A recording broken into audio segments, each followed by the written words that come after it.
दोस्तों सब्सक्राइब करें और इस बेल आइकन को दबाएं और पाएं वीडियो सबसे पहले। मैं भारत को भारतीयता की मान्यता के आधार पर फिर से खड़ा करना चाहता हूं, उस काम में लगा हूं। वो आपको जबरदस्ती ऑपरेट करता है। मैं आपको दो बातें कहना चाहता हूं कि कभी भी कोई डॉक्टर आपको कहता है कि हार्ट की आर्टरीज में, वेन्स में ब्लॉकेज है, 70% तक है, तब तो आप बिल्कुल हंसी खुशी रहिए, कोई चिंता की बात नहीं। 75 है, 80 है, 85 है, तो आप चिंता करिए और इस ब्लॉकेज को निकालने के लिए कुछ काम शुरू करिए। आप बोलेंगे ऑपरेशन है, ऑपरेशन उसका इलाज नहीं है। क्यों इलाज नहीं है मैं बताता हूं आपको। ऑपरेशन होता क्या है? एक ऑपरेशन है जिसमें आपको एंजियोप्लास्टी किया जाता है। एंजियोप्लास्टी में क्या होता है कि मैंने बताया, ये जो एक तरह की आर्टरी है, मान लीजिए इसमें से ब्लड जाना है और ये रुक गई है, तो डॉक्टर एक छोटी सी स्प्रिंग है वो आपके आर्टरी में डालेगा, कट करेगा, यहां से आर्टरी को उठाएगा और स्प्रिंग उसमें इंसर्ट कर देगा।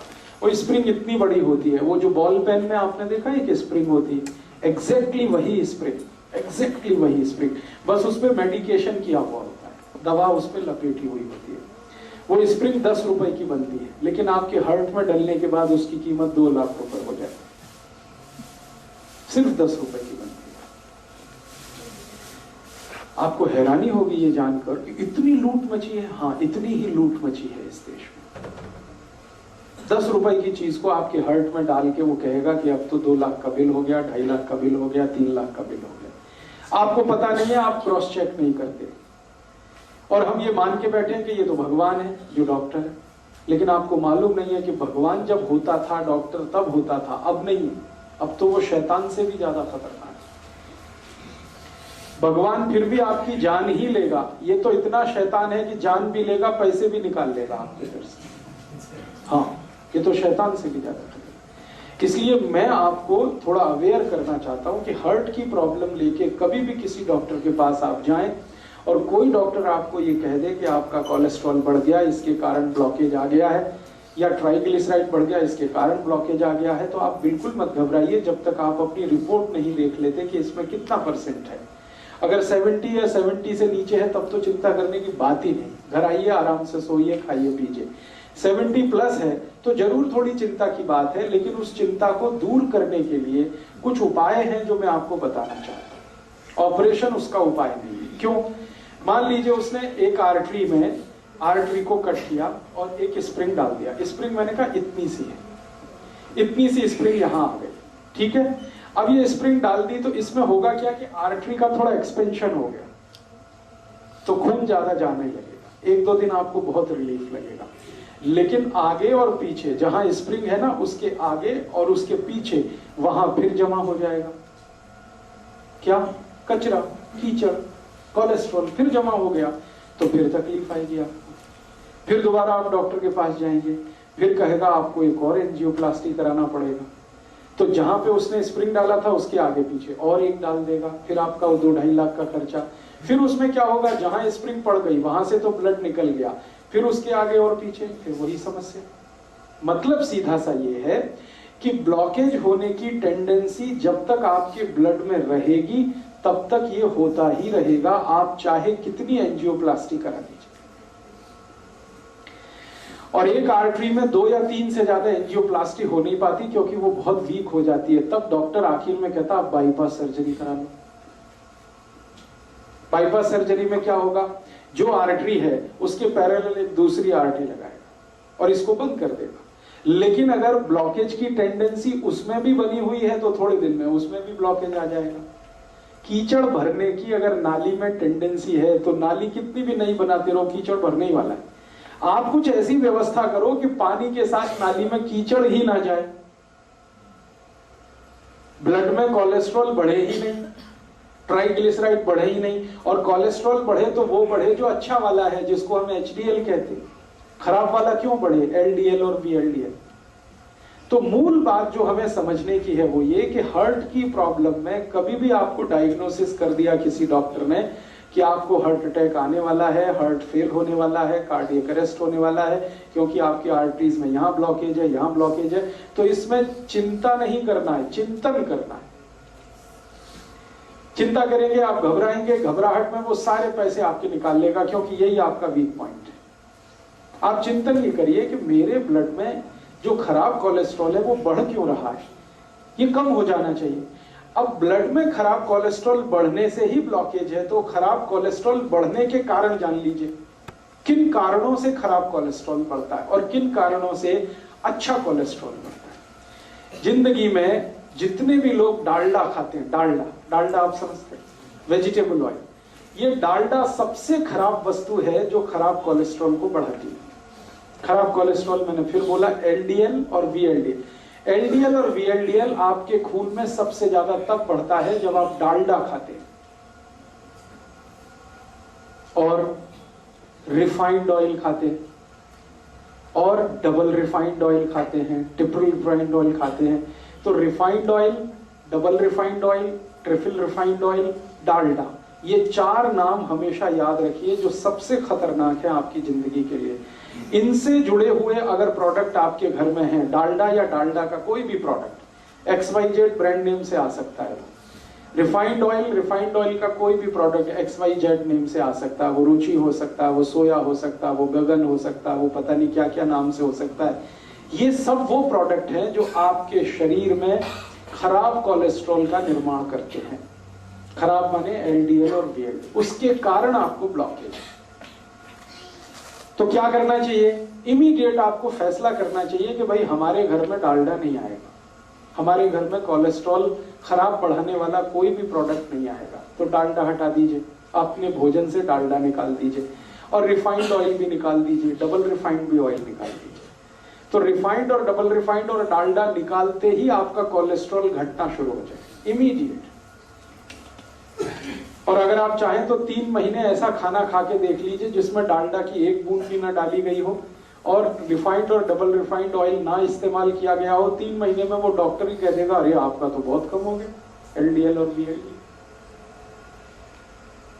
तो कारण आपको पता होना चाहिए। कारण सबसे बड़ा जो है बैड कोलेस्ट्रॉल, खराब कोलेस्ट्रॉल जो हार्ट अटैक लाता है, कार्डियक अरेस्ट लाता है, उसको लाने वाला जो प्रोडक्ट है, जो वस्तु है आपके रसोई में, वो डालडा है, रिफाइंड ऑयल है, डबल रिफाइंड ऑयल है। अब आप उल्टा कहेंगे कि डॉक्टर तो सब बोलते हैं रिफाइंड ऑयल खाओ, हार्ट की प्रॉब्लम से बचना है तो डबल रिफाइंड खाओ और अच्छा है।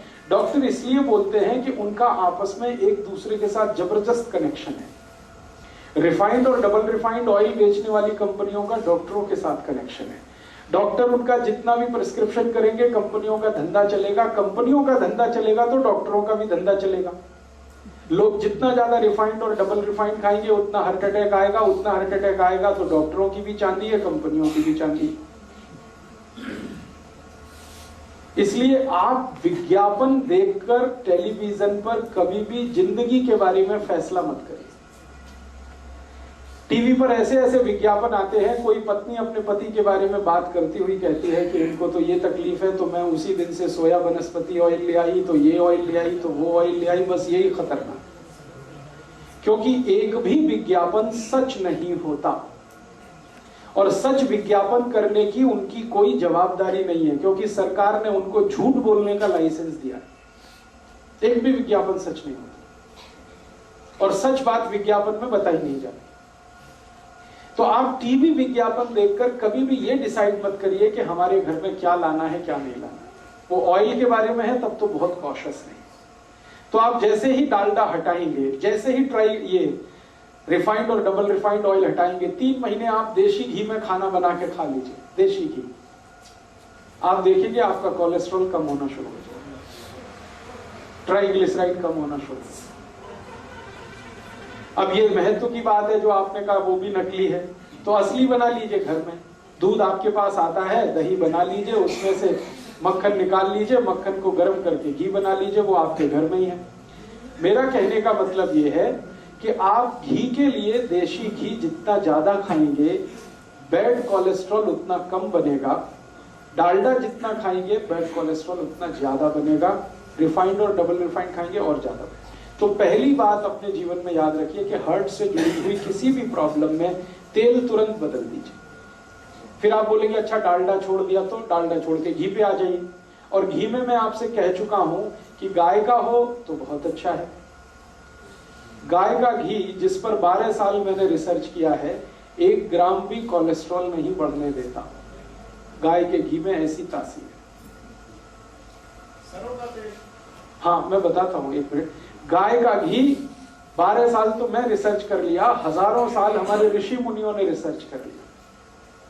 गाय का घी 1 ग्राम भी कोलेस्ट्रॉल किसी का बढ़ने नहीं देता, कितना भी खा ले आप, 1 ग्राम भी नहीं बढ़ने देता। बढ़ने देता है जो घी, वो भैंस का है। तो जिनको हार्ट की प्रॉब्लम है उनको भैंस का घी तो छोड़ ही देना अच्छा है, गाय का घी कहीं से अरेंज करना। अब आप बोलेंगे गाय नहीं है तो गाय लाइए, गौशाला है पटियाला में, वो गौशाला वालों से निवेदन करिए, वो देशी गाय पालेंगे, आपको घी भी देंगे, दूध भी मिलेगा। ये सारी समस्याओं का समाधान हम कर सकते हैं। बात जो मोटी समझने की है वो गाय के घी की है। दूसरी जानकारी कि आपके घर में तेल एकदम शुद्ध लाइए। ये जो रिफाइंड तेल है ना, ये छोड़ दीजिए, शुद्ध तेल लाइए। शुद्ध तेल कैसा? सरसों आपके बाजार में मिलती है, सरसों लेके जाइए, तेल निकालने वाली मशीन को दीजिए कि भाई मेरा तेल निकाल के दो। तो जिस कंडीशन में वो तेल निकाल के देता वही शुद्ध है। ज्यादा से ज्यादा उसको फिल्टर करा लीजिए। एक फिल्टर्ड ऑयल आता है और एक रिफाइंड ऑयल आता है। रिफाइंड ऑयल गलती से भी मत लाइए, फिल्टर्ड लाइए। फिल्टर माने छान के, बस इतना ही है, उसमें कुछ केमिकल मिक्सिंग नहीं है। तो आप फिल्टर ऑयल लाएंगे, सरसों का लाएं तो, नारियल का लाएं तो, मूंगफली का लाएं तो, तिल का लाएं तो, जो तेल आप खाते हैं। वैसे आपके लिए सबसे अच्छा तेल सरसों का ही है, क्योंकि हम नॉर्थ बेल्ट में जितने भी लोग रहते हैं सबके लिए सरसों बहुत अच्छी है। तो सरसों का तेल तो सबसे ही अच्छा है, लेकिन कोई लोग ऐसे भी हैं जो नारियल का तेल खाते हो या मूंगफली का खाते हो या तिल का खाते हो, उनके लिए भी मेरा यही रिक्वेस्ट है कि शुद्ध तेल लाइए। नारियल का लाएं तो, तिल का लाएं तो, मूंगफली का लाएं। तो आप कहेंगे वो बहुत गाढ़ा होता है। मैं आपको एक जीवन का ऐसा सच बताना चाहता हूं जो डॉक्टर जानता है लेकिन वो बताता है। तेल जितना गाढ़ा होगा उतना अच्छा, दूध जितना पतला होगा उतना अच्छा। तेल जितना गाढ़ा होगा उतना अच्छा, दूध जितना पतला होगा उतना अच्छा। अब पतला दूध आपको चाहिए तो वो गाय पे ही मिलेगा, भैंस का तो नहीं मिलेगा।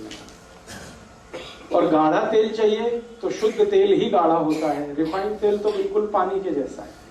तेल को जब शुद्ध रूप में हम प्राप्त करते हैं, फिर इसको रिफाइन करने के लिए जो केमिकल्स मिक्स किए जाते हैं वो खतरनाक है हार्ट के। वो सब हमारे एलडीएल और वीएलडीएल को बढ़ाने वाले हैं वो सारे। मेरे कुछ मित्र हैं जो डॉक्टर हैं, हार्ट स्पेशलिस्ट हैं, अलग अलग गांव में, माने अलग अलग शहरों में काम करते हैं। हम सबका एक ग्रुप है। हमने ग्रुप स्टडी किया पिछले 10 साल कि जिसके क्लिनिक में, जिसके पास भी हार्ट अटैक का पेशेंट आता है, ऑपरेट करने के पहले उसका पूरा हिस्ट्री लेना, तब ऑपरेशन करना। और हिस्ट्री में पहला ही सवाल हम पूछते हैं, तेल कौन सा खाते हो?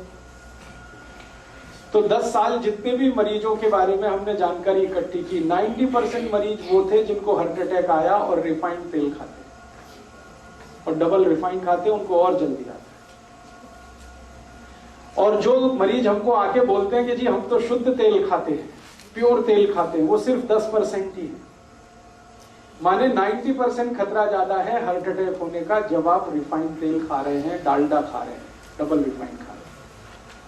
तो तेल बदल दीजिए, घी बदल दीजिए। डालडा की जगह देशी घी लाइए। देशी घी गाय का होगा तो बहुत अच्छा है, नहीं तो भैंस का ला रहे हैं तो मात्रा थोड़ी कम करिए, ज्यादा मत खाइए। जितना खा सकते, जितना पचा सकते हैं उतना ही खाइए।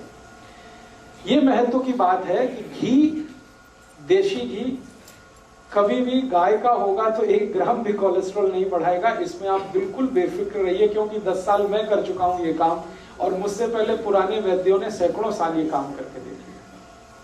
हमारे पुराने जमाने का याद करिए, हमारे दादा दादी, नाना नानी आधा आधा कटोरी घी खाते, किसी को हार्ट अटैक नहीं था। हाँ, बस यही बात है महत्व की। मेहनत भी करते थे, खेत में जाते थे, हल चलाते थे, कुदाली चलाते थे, 10-10 किलोमीटर पैदल जाते थे, कंधे पर वजन रख के चले जाते थे, तो मेहनत उनकी होती थी। इसका मतलब ये है कि प्रॉब्लम जो है वो घी के साथ नहीं है, प्रॉब्लम आपके एटीट्यूड के साथ है कि आप अगर मेहनत कर रहे हैं तो घी बिल्कुल पचेगा, आपको चिंता मत करिए। आप कुछ भी मेहनत नहीं कर रहे हैं तो वही घी मारेगा फिर आपको। तो घी का कसूर नहीं है, कसूर आपका है। आप मेहनत नहीं करते, छोटे छोटे काम में भी हम मेहनत से अब चुराने लगे हैं अपना जी। ट्रैक्टर आ गया तब से तो और ज्यादा जी चुराना हमने शुरू कर दिया है। हर काम के लिए और स्कूटर या मोटरसाइकिल यूज करते हैं, कार यूज करते हैं, सब्जी भी लेने जाएंगे तो उसके लिए हमें ये सब लगता है।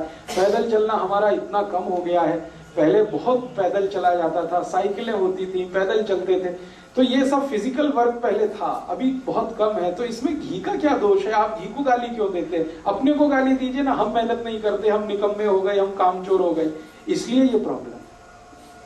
इसमें घी का कोई दोष नहीं। घी का दोष तब आएगा जब आप मेहनत भी करें और उसके बाद भी आपका कोलेस्ट्रॉल बढ़े तब, लेकिन ऐसा कभी हुआ नहीं आज तक। मेहनत करने वालों को घी बहुत अच्छे से डाइजेस्ट होता है। तो इसलिए आप घी तो रखिए, देशी घी अपने घर में, रसोई में। डालडा निकालिए, रिफाइंड और डबल रिफाइंड हटाइए, तो तुरंत आपका कोलेस्ट्रॉल घटना शुरू हो जाएगा। दूसरी एक जानकारी मैं कल दे चुका हूं, आपको रिपीट कर रहा हूं, जैसे ही नमक बदल देंगे आपका कोलेस्ट्रॉल कम हो जाएगा। नमक कल मैंने बताया, समुद्री नमक छोड़कर आप सीधा नमक पे आ जाएंगे, काले नमक पे आ जाएंगे, कोलेस्ट्रॉल अपने आप गिरने लगेगा, ट्राइग्लिसराइड गिरने लगेगा। तो ये दूसरी बात याद रखिए। और तीसरी बात ये याद रखिए कि जितनी ज्यादा छिलके वाली दाल और छिलके वाली सब्जियां खाएंगे उतना ही कोलेस्ट्रॉल आपका घटता चला जाएगा। छिलके वाली दाल और छिलके वाली सब्जियां, जैसे लौकी है, तोरई है, टिंडा है, कद्दू है, करेला है, इन सब सब्जियों में हम छिलका उतारते हैं। ये मत उतारिए, छिलका उतारना बंद कर दीजिए, क्योंकि सब्जियों का सबसे ज्यादा प्रोटीन छिलके में है और फाइबर भी छिलके में। तो आप छिलके वाली सब्जियां खाइए। जिनको भी हार्ट की प्रॉब्लम है, ये सब बात उनके लिए हो रही है, सब के सब छिलके वाली सब्जियां खाएं। आलू भी छिलके के साथ खाएं तो अच्छा है, आलू का भी छिलका ना होता है। तो आप कहेंगे फिर स्वाद नहीं लगेगा, लगेगा। आलू को उबालें और उबालकर सब्जी में डालें, छिलका ना उतारें तो भी स्वाद लगे। तो आलू है, गोभी है, पत्ता गोभी है, या तो पत्ता गोभी और गोभी का जो छिलका समझते हैं, वो जो डंठल होते हैं, छोटे छोटे पीस काट के आपके सब्जी में रखिए, उनको बहुत काम की चीज है। जो आप निकाल देते हैं वो बहुत काम की चीज है। करेले का छिलका कभी मत उतारिए, लौकी का मत उतारिए, तोरई का मत उतारिए, कद्दू का मत उतारिए। ज्यादातर सब्जियां छिलके वाली खाना शुरू कर दीजिए, कोलेस्ट्रॉल अपने आप घटने लगेगा, खराब होगा। हाँ, मैं आपको वो भी बता दूंगा, आप उसकी चिंता मत करिए। छिलके वाली सब्जियां भरपूर खानी है, छिलके वाली दालें खानी है। मूंग की दाल खानी है तो छिलके वाली, उड़द की दाल खानी है तो छिलके वाली, माँ की दाल खानी है तो उस पर छिलका रहे, अरहर की दाल में छिलका, माने बिना पॉलिश की हुई दाल छिलके वाली। और चावल भी आप खाइए, वो भी छिलके वाला। चावल एक आता है छिलके वाला, एक बिना छिलके वाला। जो छिलके वाला चावल है वो रेड कलर का होता है, हल्के से लाल रंग का होता है, उस पर पॉलिश नहीं होती। तो बिना पॉलिश किया हुआ चावल खाइए, बिना पॉलिश की हुई दाल खाइए। हाँ, पकेगा। कैसे पकेगा, तरीका मैं बता देता हूँ। हाँ, ब्राउन राइस जिसको आप कहते हैं, वो छिलके सहित होता है, इसलिए ब्राउन है। वो बहुत अच्छे से पकता है। कैसे पकता है? चावल को पकाते समय थोड़ा 2 बूंद घी डाल दीजिए, बहुत अच्छे से पकता है, बहुत अच्छे से पकता है। या चावल पकाते समय थोड़ा नींबू निचोड़ दीजिए उसमें, बहुत अच्छे से पकता है। एक एक दाना उसका खिला अलग रहता है। तो छिलके वाला चावल, छिलके वाली दालें, छिलके वाली सब्जियां, ये सब खाना है हर उस मरीज को जिसको कोलेस्ट्रॉल बढ़ा है, हार्ट के अटैक आने की संभावना है, या आर्टरीज और वेन्स में कचरा जमा हो गया। 3 बातें हुई।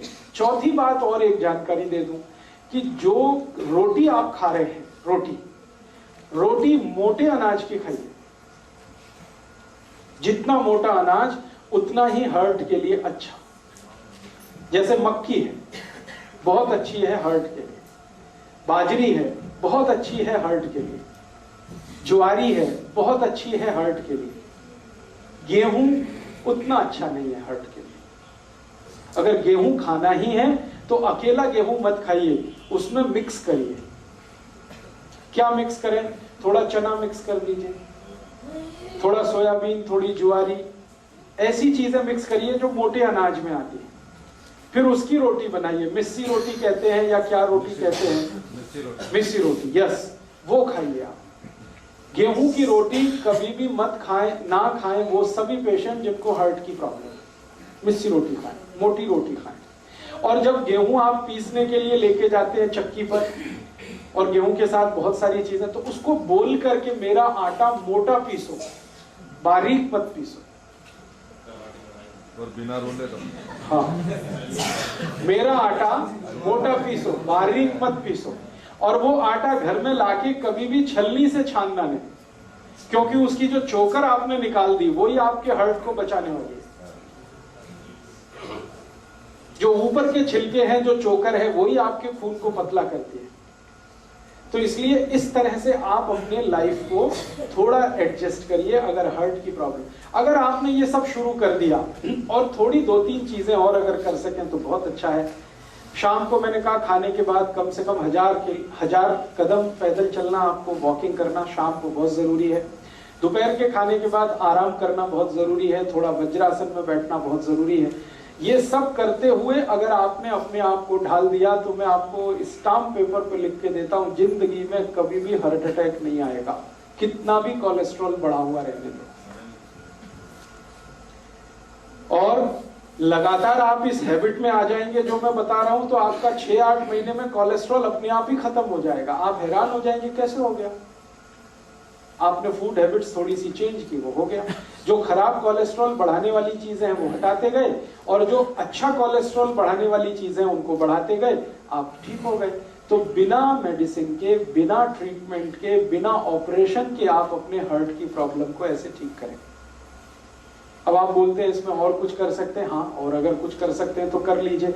कुछ ऐसी चीजें खाइए जो कल से मैं बात कर रहा हूं, जो एल्कलाइन है। सारी एल्कलाइन चीजें खून को गाढ़ा होने से बचाती हैं और पतला बनाती हैं। तो आप बोलेंगे क्या खाएं, बहुत सारी चीजें हैं हमारे आसपास। सबसे एल्कलाइन चीज है हमारे भोजन में या आसपास की रसोई में और पड़ोस में, आंवला। भरपूर आंवला खाइए। अब भरपूर आंवला खाने से मतलब नियमित रूप से आंवला खाइए, ये नहीं कि 1-2 किलो एक बार में खा जाए। भरपूर खाने का माने नियमित खाइए, 6 महीने, 8 महीने, साल भर 2 आंवले रोज खा लीजिए। जिनको भी हार्ट की प्रॉब्लम है, ड्राई खा लें, चटनी बना के खा लें, मुरब्बा बना के खा लें। फिर कोई बोलेगा मुझे डायबिटीज भी है और हार्ट की भी प्रॉब्लम है, तो जो डायबिटिक है वो मुरब्बे वाले आंवले को पानी में धो के उसे खा लें। आंवले की कैंडी आती है उसे खा लें। आंवला किसी भी रूप में खाना, बहुत खून को व्यवस्थित करता है आंवला, एक चीज।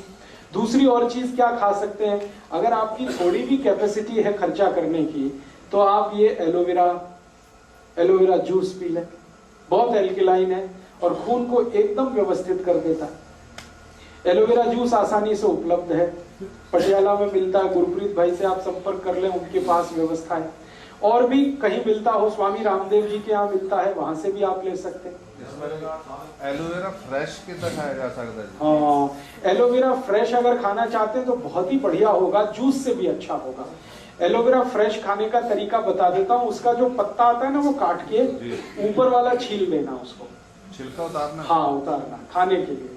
फिर अंदर का जो गूदा है, फल, वो चबा के खा लीजिए। एक दिन में 10 से 15 ग्राम से ज्यादा मत खाइए। बहुत कड़वा है, बहुत तीखा है। उसको ग्राइंड करके पानी में, हाँ, ले सकते हैं, ग्राइंड करके पानी में ले सकते हैं। उसकी चटनी ले सकते हैं, चबा के खा सकते हैं, कैसे भी खा सकते हैं। अचार आता है तो अचार खा लीजिए। एक सर, उसका जो छिलका है, दूसरी चीजों का तो छिलका खाना है। हाँ, एलोवेरा का छिलका ही एक है जिसको आप डाइजेस्ट नहीं कर सकते। वो डाइजेस्ट आप कर नहीं पाएंगे, इसलिए मैंने उतरवा दिया। बाकी सभी छिलके आप डाइजेस्ट कर पाते हैं। तो एलोवेरा का गूदा ले लीजिए। ऐसे ही हमारे पास बहुत एल्कलाइन चीज है, गाजर। अभी 4 महीने गाजर का सीजन आ गया, खूब गाजर खा लीजिए। माने नियमित रूप से, खूब जहां भी मैं शब्द इस्तेमाल करूंगा, नियमित रूप से 3-4 महीने खा लीजिए। 2 गाजर रोज, 3 गाजर रोज चबा के खा लीजिए। बहुत एल्कलाइन है गाजर। मूली है जी, डायबिटीज वाले जरूर खा लें। भगवान का बनाया हुआ कोई भी मीठा पदार्थ डायबिटीज वाले खूब खाएं। आदमी का बनाया हुआ कुछ ना खाएं। ये सारी खतरनाक बीमारी आदमी के बनाए हुए मीठे पदार्थ में, जिसमें वो चीनी डाल दे। गाजर भगवान की बनाई है, आप खूब खाएं जी। जूस के लिए उसके प्रिस्क्राइब है बॉटल के ऊपर 30 ml टू 50 ml आप लें। 30 ml की तो जरूरत नहीं है, वो उन्होंने प्रेस्क्रिप्शन दिया है, शायद वो बहुत हाई डिग्री किसी पेशेंट को ध्यान में रख के।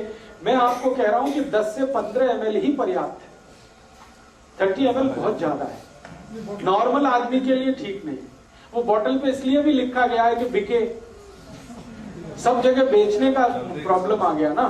तो आपको तो मैं बता रहा हूं उस हिसाब से कि न्यूनतम दवा लेके या बिना किसी दवा के आप अपनी जिंदगी को कैसे मैनेज कर सकते। तो एल्कलाइन चीजें हैं, गाजर है, आंवला है, टमाटर है, पत्ता गोभी है, फिर बंद गोभी है, फिर ये आपके पास मूली है, फिर चौलाई है, फिर सरसों है जो आजकल साग के रूप में, ये सब एल्कलाइन है, सब हार्ट के लिए टॉनिक है ये सब। तो इन चीजों का इस्तेमाल करते हुए भोजन में देशी घी या तो शुद्ध तेल का इस्तेमाल करते हुए, नमक बदलते हुए आप चल पड़िए जिंदगी के रास्ते पर। एक बार अगर अटैक आ चुका है पुराने किसी समय में, दोबारा कभी नहीं आएगा।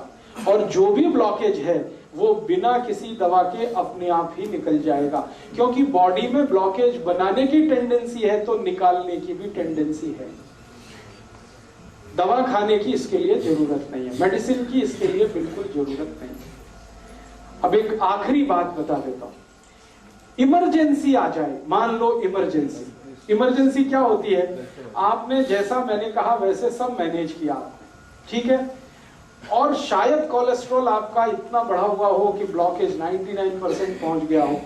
उस कंडीशन में उसको रिड्यूस होने में 6-8 महीने लगते हैं। इस बीच में कभी इमरजेंसी आ गई तो, इमरजेंसी माने अटैक ही आ गया मान लो, तो भी घबराइए मत। मैं आपको एक जानकारी देना चाहता हूं कि 99% पेशेंट में ऑटोमेटिक बाईपास होता है। भगवान ने ऐसी व्यवस्था बनाई है शरीर में, ऑटोमेटिक बाईपास होता है, डॉक्टर नहीं करता, खुद ही होता है।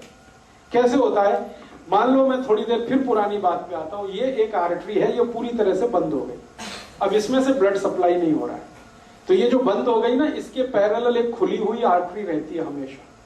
हर एक आर्टरी के पैरेलल एक दूसरी है, हर एक वेन्स के पैरेलल एक दूसरी वेन है। वो उसी समय के लिए भगवान ने दे रखी है कि ये बंद हो जाए तो दूसरी अपने आप खुल जाएगी, ऑटोमेटिक बाईपास हो जाएगी। इसलिए घबराइए मत, डरिए, भगवान ने बहुत सुरक्षा बनाई है आपके लिए। अब जान के रखिए इस बात को कि हो सकता है ऑटोमेटिक बाईपास हो जाए और आप डॉक्टर के यहाँ एडमिट हो, डॉक्टर को भी मालूम है कि इनका बाईपास हो चुका है, फिर भी वो कहेगा कि आपको तो बाईपास करना है, तो वो यहाँ से काट के फिर सिल देगा और कहेगा मैंने बाईपास कर दिया, मुझे पैसे दे दो। और हो सकता है उसने कुछ नहीं किया हो, क्योंकि बाईपास तो ऑटोमेटिक हो चुका है। ये सभी के शरीर में होता है, हर एक व्यक्ति के शरीर में होता है। हृदय की व्यवस्था ऐसी भगवान ने बनाई।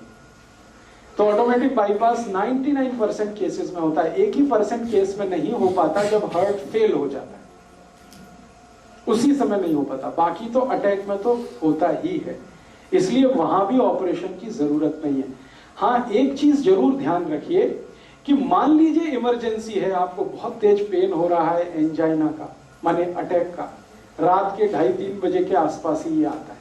क्यों आता है वो जानना बहुत इंटरेस्टिंग है। शरीर के जितने ऑर्गन्स है ना, इंटरनल ऑर्गन्स, हार्ट है, किडनी है, लीवर है, इन सब का वर्किंग जो काम करने का एक खास समय है। एक खास समय पर हार्ट बहुत ज्यादा काम करता है, एक खास समय पर किडनी ज्यादा काम करती है, एक खास समय पर लीवर ज्यादा काम करता है। उसकी मैंने लिस्ट दी है, बाहर एक किताब है, 2 किताबों में ये लिस्ट है पूरी। आपका स्वास्थ्य आपके हाथ और अहिंसात्मक चिकित्सा, 2 किताबों में हर एक ऑर्गन का टाइम पीरियड मैंने दिया हुआ है कैलकुलेट करके कि ये हार्ट है, इसके काम करने का समय ही है 2:30 बजे से 4:30 बजे तक, ये ज्यादा काम करता है। बाकी समय काम नहीं करता ऐसा नहीं है, कम करता है। इसी तरह किडनी का समय है, इसी तरह लीवर का समय है। तो जब ज्यादा काम करने का समय है हार्ट का, अटैक उसी समय आएगा। तो ज्यादातर अटैक 99% सुबह 2:30 बजे से 4:30 बजे के बीच में ही आते हैं। उस समय के लिए क्या करें, बहुत तेज पेन होगा, बहुत तेज तकलीफ आएगी, तो मैं आपको एक दवा का नाम बताता हूं, वो सब नोट करके रखें। ये रामबाण दवा है, बहुत सस्ती आती है, होम्योपैथी की दुकान में ये मिलेगी। इस दवा को आप इस्तेमाल करें जैसे सॉर्बिट्रेट इस्तेमाल करते हैं। सॉर्बिट्रेट के बारे में आप जानते हैं, गोली है जो जीभ के नीचे डॉक्टर कहता है रख लो, ये एक दवा ऐसी ही है होम्योपैथी में, वो बिल्कुल ऐसे ही काम करती है, आपको मरने से तो बचा ही लेगी। उस दवा का नाम है एकोनाइट, ACONITE,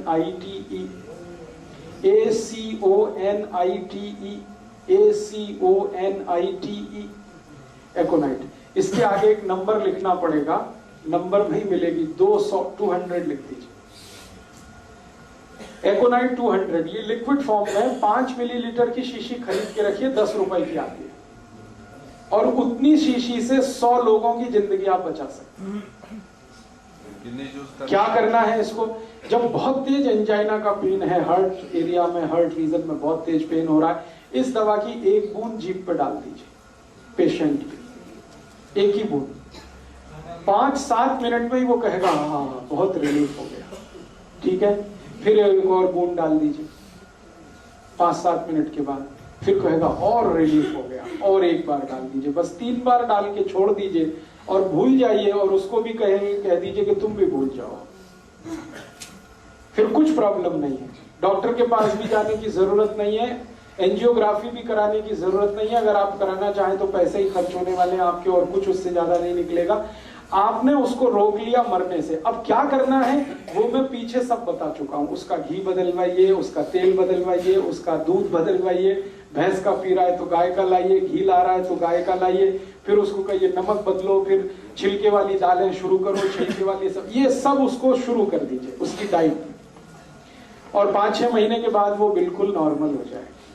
सेकंड ड्रॉप 5 से 7 मिनट्स के 5 to 7 मिनट्स, एक ड्रॉप डाला 5 to 7 मिनट, दूसरा डाल दिया 5 to 7 मिनट, तीसरा डाल दिया, बस 3 ड्रॉप डाल के छोड़ दें।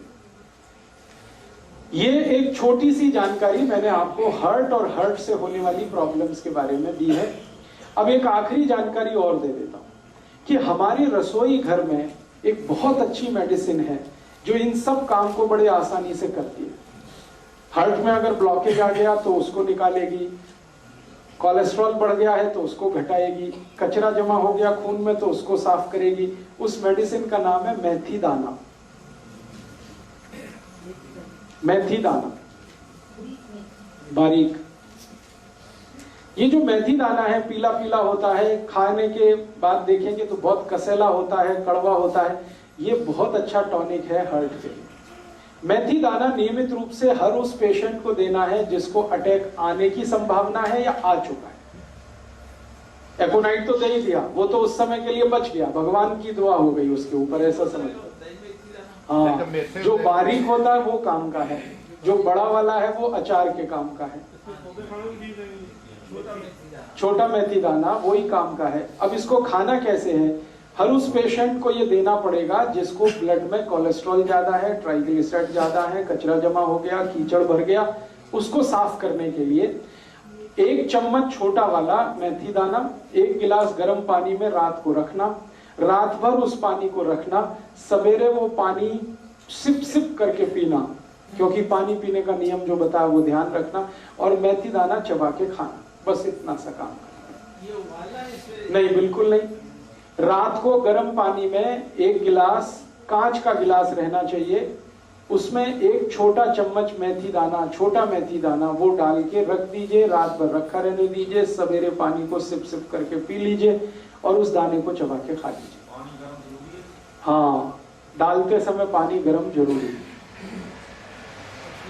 दोबारा पीते वक्त पानी गर्म करने की जरूरत नहीं, क्योंकि वो मेथी से ही बहुत गर्म हो चुका है, तासीर बदल जाती है उस पानी की, रंग बदल जाता है, आप देखेंगे पानी पीला हो जाएगा। लगभग 3 से 4 महीने लगातार, 90 से 120 दिन लगातार। फिर क्या करना है, 90% केसेस तो इतने में ही ठीक हो जाते हैं, 90 से 120 दिन में, लेकिन 10% केसेस ज्यादा कॉम्प्लिकेटेड है तो उनको शायद ज्यादा चलाना पड़ेगा। तो मेथी दाने का एक नियम है, वो ये कि 90 से 100 दिन देने के बाद 15-20 दिन के लिए उसको ब्रेक दे दीजिए, 15-20 दिन के लिए, और फिर वापस 90 दिन चला सकते हैं। तो 2 बार से ज्यादा शायद रिपीट मैंने आज तक किसी पेशेंट को नहीं किया, 2 रिपीटिशन में ही सब क्लियर कर देता। अब मेथी दाने में कुछ ऐसे केमिकल्स हैं जो खून को बहुत अच्छे से साफ करते हैं, साफ माने खून में जो कीचड़ वाला हिस्सा है, बैड कोलेस्ट्रॉल, वो सब खत्म कर देते हैं मेथी दाने के केमिकल्स। तो ये हमारे रसोई की बहुत अच्छी एक दवा है। और एक अच्छी दवा बता देता हूं, इसी के साथ चाहे तो वो ले सकते हैं, नहीं तो ये या वो दोनों में से कोई एक ले सकते। स्वामी जी अक्सर वो आपको बताते हैं लौकी का रस। ये लौकी का रस भी वही काम करता है जो मेथी दाना करता है। लौकी का रस आप जानते हैं, छिलका नहीं उतारना, लौकी के छोटे टुकड़े करके कद्दूकस में पीस के उसमें या मिक्सर में पीस के रस निकाल लेना। उस रस में तुलसी पत्ता, धनिया पत्ता और पुदीना पत्ता, ये कम से कम 5 से 10 तीनों, 5 पत्ते धनिया, 5 पत्ता पुदीना, 5 पत्ता तुलसी, या 10 पत्ते धनिया, 10 पत्ता पुदीना, 10 पत्ते तुलसी, ये तीनों मिक्स करके चटनी बना के, चटनी माने उसमें कुछ मिलाना नहीं, खाली पीसना, पीस के उसको रस में मिलाना, लौकी के रस में। और इस रस की मात्रा 1 कप, 1 कप माने 150 ml। फिर से रिपीट करता हूं, लौकी का रस निकालना है बिना छिलका उतारे, और उसमें 5 से 10 पत्ते धनिए का, 5 से 10 पत्ते पुदीने का, 5 से 10 पत्ते तुलसी का, तीनों पीस के डालना है। 1 कप रस होगा और इसमें तीनों पत्ते पीस के डाल दिए। अब ये पीना है। इसको सबसे अच्छा पीने का समय है सवेरे खाली पेट, और अगर सवेरे खाली पेट कोई नहीं पी पाता, कारण कुछ भी हो उसका, तो दोपहर को खाने के बाद तो जरूर लेना है, शाम को ये नहीं ले सकते। सवेरे तो खाली पेट पानी भी पीना जी, कितना चਿਰ बाद? तो पानी पीने के लगभग 40 मिनट बाद, 40 से 45। एलोवेरा का जूस भी है जो बनाना घर में, वो भी हाँ, उसमें और 40 मिनट जोड़ दीजिए। पानी ले लीजिए, एलोवेरा जूस ले लीजिए, फिर 40 मिनट जोड़ के और आप ये रस ले लीजिए लौकी का, और अगर कुछ लेना है तो 40-45 मिनट गैप रखिए। हर एक दवा से दूसरी दवा के बीच में 40 मिनट से लेकर 1 घंटे का गैप बहुत जरूरी है। आयुर्वेद की कोई भी दवा खाने के इमीडिएट बाद ले सकते हैं। अब आप पूछेंगे खाने के इमीडिएट बाद तो लस्सी पीनी है, तो लस्सी पी लीजिए, फिर 40 मिनट बाद ले लीजिए। खाने के इमीडिएट बाद लेंगे, उसके आगे नहीं जा सकते, माने लंच टाइम तक आपको ये पी लेना है। शाम का समय इसके लिए अच्छा नहीं है। खाने तो बाद जी लस्सी है जो दही आ रही है, रड़के आ रही मक्खन निकाल के। जिनको हार्ट की प्रॉब्लम नहीं है वो मक्खन ना निकाले, और जिनको हार्ट की प्रॉब्लम है वो मक्खन निकाल के। तो ये एक दवा मैंने बता दी। एक दवा हो गई मेथी दाना, हाँ हमेशा, हाँ पहले पानी, फिर एलोवेरा लेना है तो एलोवेरा, आंवला लेना है तो उसी के साथ एलोवेरा के साथ, फिर 40 मिनट 1 घंटे के बाद मेथी लेना है। इस तरह से आप शेड्यूल करिए। हर चीज का एक शेड्यूल एक याद रखिए, लिक्विड चीज सबसे पहले, सॉलिड चीज उसके बाद। अब मेथी दाने में कुछ तो सॉलिड पार्ट है और एलोवेरा जूस में कुछ भी सॉलिड नहीं है, तो पहले लिक्विड बाद में सॉलिड, सवेरे का ये नियम।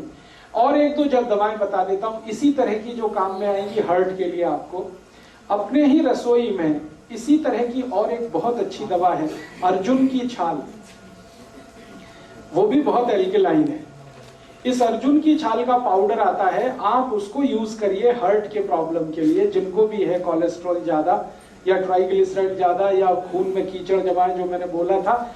अर्जुन की छाल बाजार में मिलती है, 30-40 रुपए किलो है।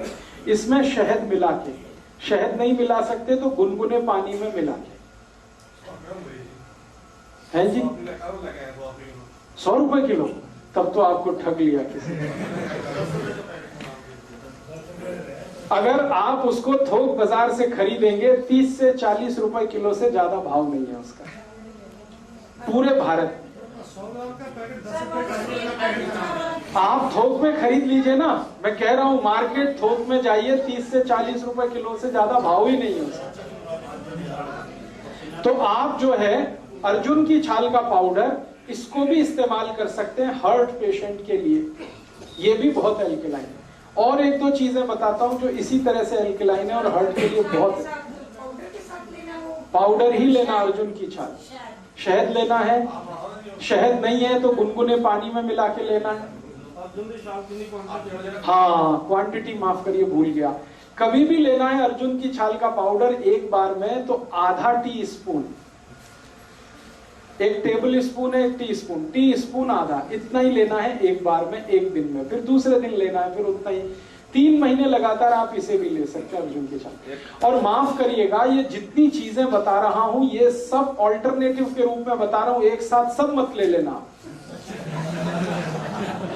मैं आपको बता रहा हूं कि इतने ऑप्शंस आपके पास हैं। आपके पास लौकी है, आपके पास मेथी दाना है, आपके पास अर्जुन की छाल है, आपके पास आंवला है, आपके पास एलोवेरा है। इतने ऑप्शंस भगवान ने दिए हैं आपको।